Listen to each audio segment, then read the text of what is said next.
Angkatan bersenjata Ukraina harus menerima kekalahan di medan pertempuran.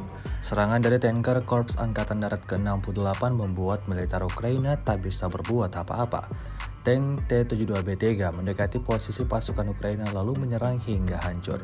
Benteng pertahanan milik pasukan Zelensky juga ikut hancur imbas serangan dari militer Rusia, seperti yang tampak dalam rekaman yang beredar di media sosial Telegram pada Jumat 3 Mei 2024. Diketahui lokasi penyerangan ini berada di arah Donetsk Selatan. Tidak diketahui pasti berapa total kerugian yang dialami pasukan Ukraina dalam insiden ini.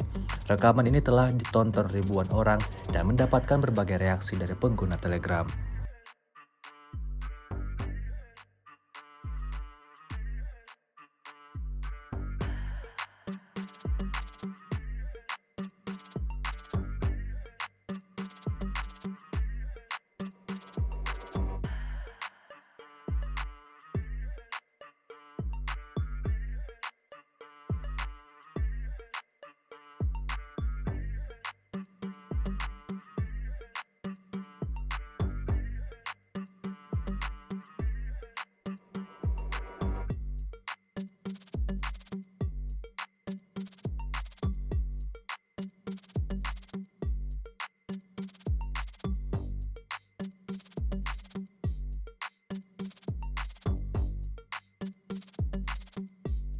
Download Tribun X sekarang, menghadirkan lokal menjadi Indonesia.